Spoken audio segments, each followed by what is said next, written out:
गांव के एक छोटे से कच्चे घर में एक बच्चा पैदा हुआ। घर की दीवारों पर मिट्टी लगी थी, सहन में धूल उड़ती थी और चूल्हे पर लकड़ी जलने की महक आती थी। बच्चा इन सबको अपनी दुनिया की खूबसूरती समझता था। इसके कदम हमेशा नंगे होते, कपड़े सादा और हाथ अक्सर मिट्टी से भरे होते, मगर उसकी आंखों में ख्वाब चमकते थे। ऐसे ख्वाब जो जमीन से जुड़े थे मगर आसमान से बातें करते थे।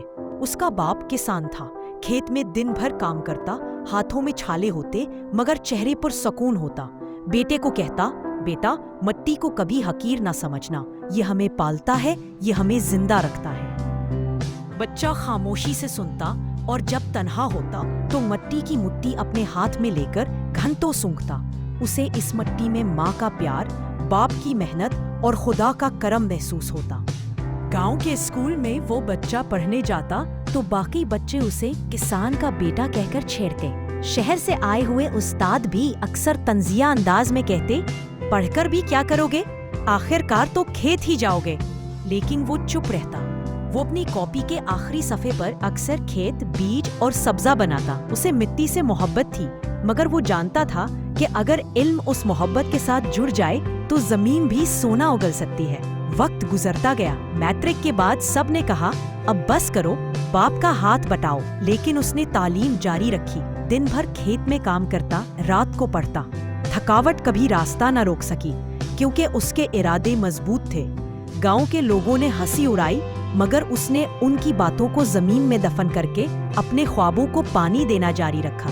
बिल आखिर उसने ज़रे यूनिवर्सिटी में दाखिला ले लिया। यहाँ वो जदीद ज़राअत, बायोटेक्नोलॉजी और पानी की बचत के तरीके सीखने लगा।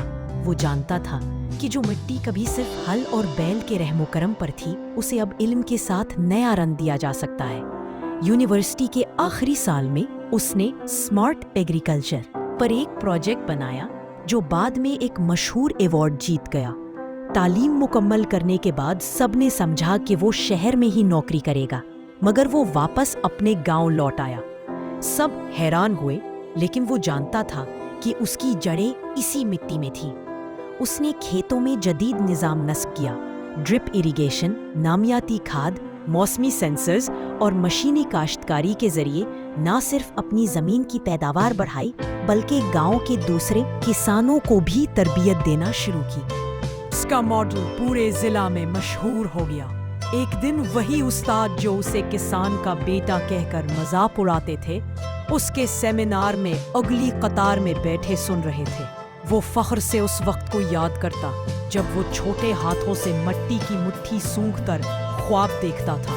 उसने साबित कर दिया कि मिट्टी सिर्फ खेतों में उगने वाली फसल नहीं होती, ये असल में एक सोच है, एक जज्बा जो अगर इल्म और यकीन से सेंचा जाए तो दुनिया के लिए एक नई खुशबू बिखेर सकती है। आज उसके गांव के नौजवान उसे सिर्फ किसान नहीं, बल्कि जमीन का उस्ताद कहते हैं। उसने खुद अपने हाथों से जमीन को गोदा, इस पर ख्वाब बोए और कामयाबी की फसल काटी। और जब भी कोई पूछता है, तुम्हें सबसे ज्यादा खुशबू किस चीज में आती है, वो मुस्कुरा कर कहता है, मिट्टी की खुशबू में, क्योंकि ये मुझे मेरे असल से जोड़ती है, मेरी पहचान से, मेरे खुदा से।